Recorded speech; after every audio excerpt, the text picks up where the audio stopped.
চলুন আজকের ভিডিওতে আলোচনা করব নভেম্বর 2025-এ কোন কোন গাড়ির কোম্পানিগুলো কতগুলো গাড়ি সেল করেছে পুরো ভারতবর্ষে। টোটাল 4,17,495টা গাড়ি বিক্রি হয়েছে নভেম্বর 2025-এ পুরো ভারতবর্ষে। আপনি যদি অক্টোবর 2025 দেখেন তাহলে 4,66,814খানা গাড়ি বিক্রি হয়েছিল, অর্থাৎ অক্টোবর 2025-এ অনেক বেশি সেল হয়েছিল। নভেম্বর 2025-এ প্রায় 10.6%-এর মতো মার্কেট ডিগ্রোথ হয়ে গেছে। 14 নম্বরে হচ্ছে যথারীতি জিপ, 253খানা গাড়ি বিক্রি হয়েছে নভেম্বর 2025-এ।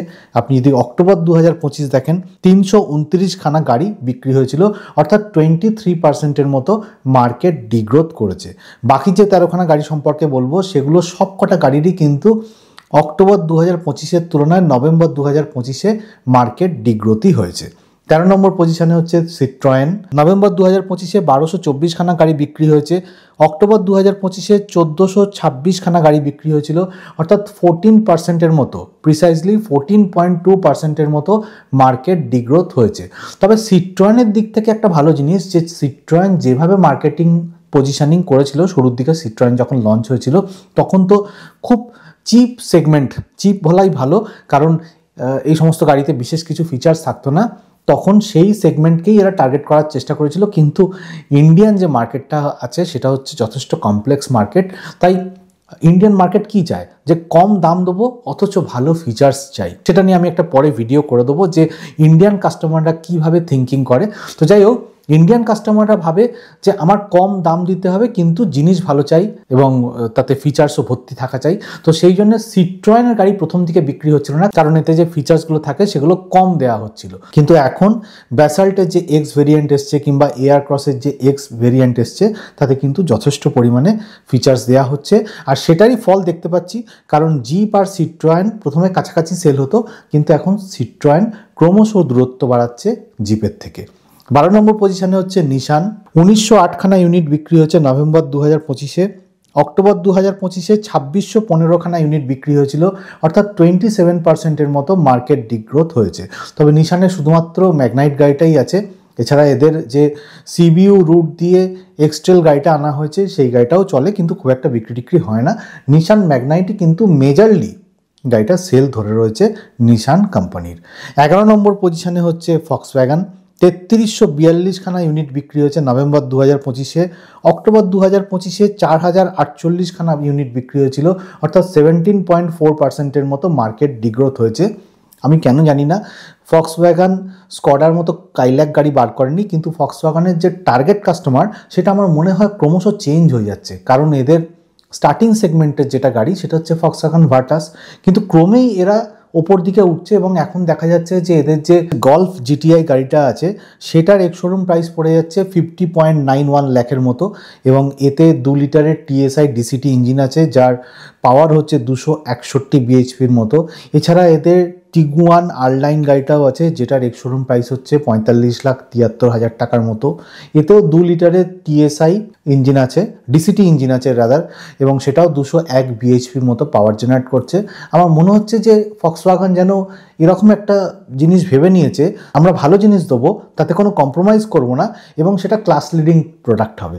তো সেই দিকেই আমার মনে হয় ফক্সওয়াগন আস্তে আস্তে বাড়ছে।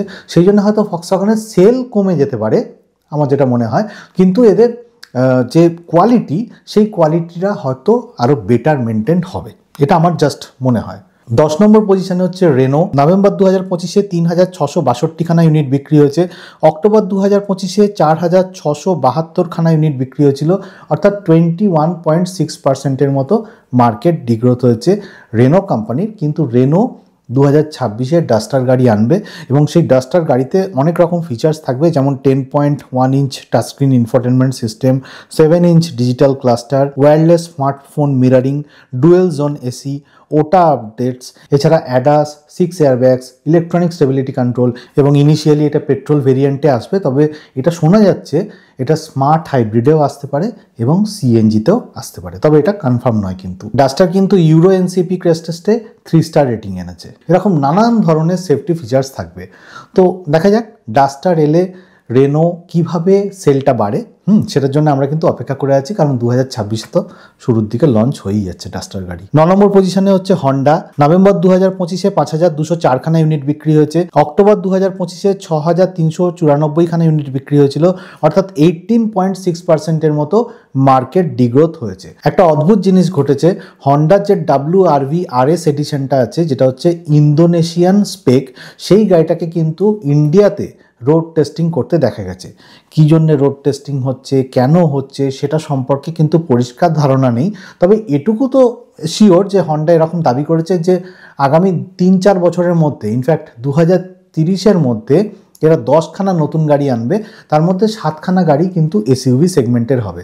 তবে এই যে ইন্দোনেশিয়ান স্পেক যে WRV গাড়িটা আছে, সেটা সাব 4 মিটার সেগমেন্টের গাড়ি ঠিক বলা যায় না, কারণ এটা লেন্থ হচ্ছে 4060 মিলিমিটারের মতো।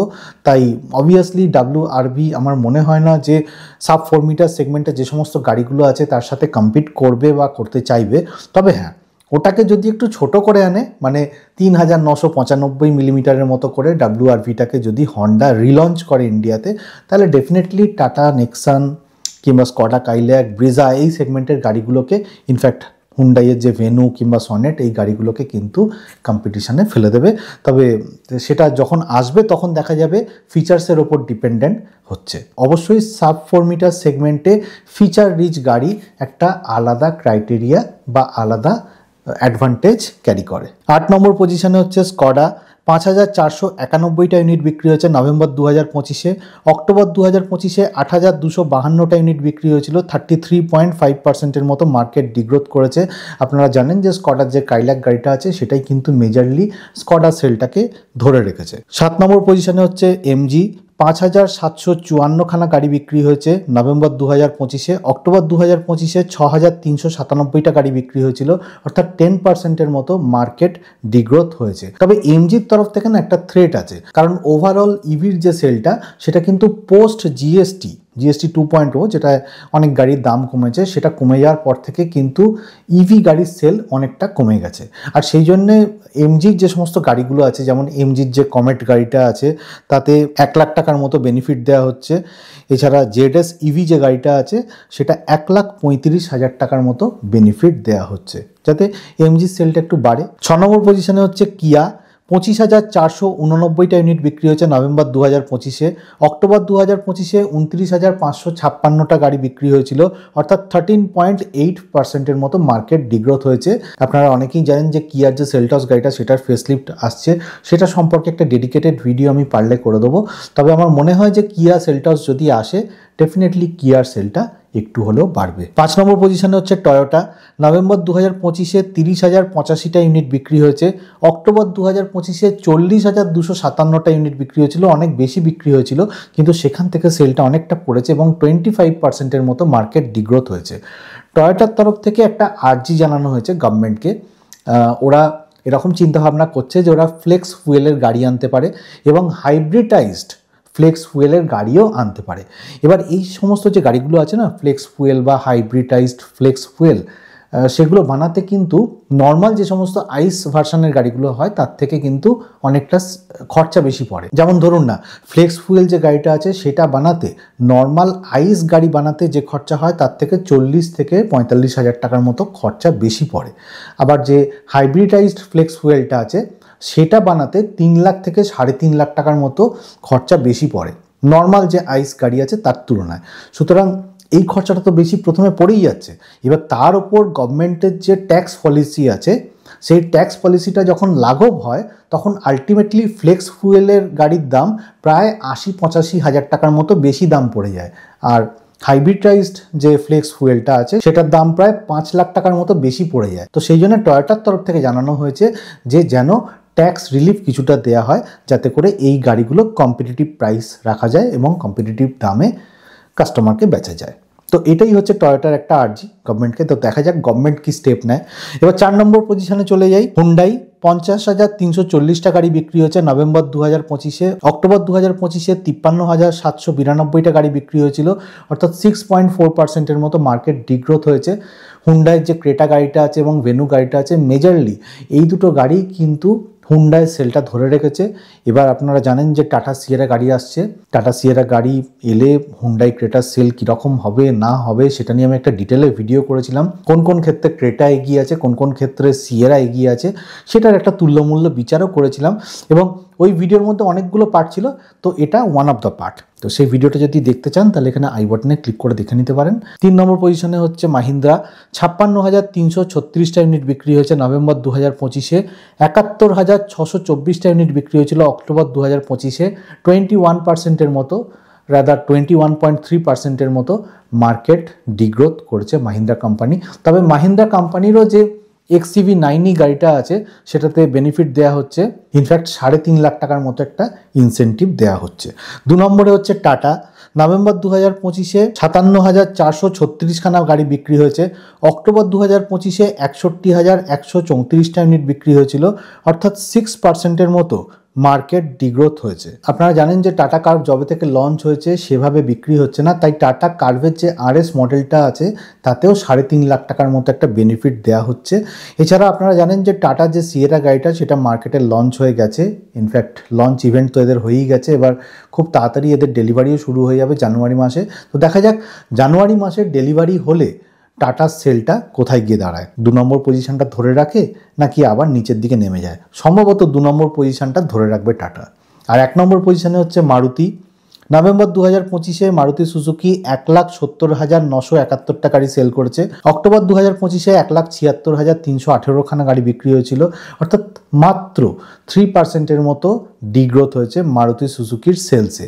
মারুতি সুজুকির তরফ থেকেও যে ভিটারা গাড়িটা আছে সেটাও 2026-এ লঞ্চ করে যাবে, ইনফ্যাক্ট সেলস স্টার্ট হয়ে যাবে। এতে 2 রকম ব্যাটারি অপশান আসবে, একটা হচ্ছে 49 কিলোওয়াট আওয়ার আর একটা হচ্ছে 61 কিলোওয়াট আওয়ারের মতো, এবং এটা 400-450 কিলোমিটারের মতো ম্যাক্সিমাম রেঞ্জ দেবে বলে শোনা যাচ্ছে। তবে মারুতির তরফ থেকে একটা ভালো খবর, সেটা হচ্ছে মারুতি কোম্পানি অলরেডি 2000 খানার মতো এক্সক্লুসিভ চার্জিং পয়েন্ট 1100 খানা সিটির মধ্যে তৈরি করে ফেলেছে, এবং ফিউচারের কথা ভেবে যে যখন ইভি গাড়ি আসবে তখন এই 2000 খানা চার্জিং পয়েন্ট যদি আগে থেকে রেডি থাকে তাহলে ওরা সহজেই, মানে মারুতির যে সমস্ত ইভি গাড়ির ওনাররা সহজেই যাতে এখানে চার্জ দিতে পারে।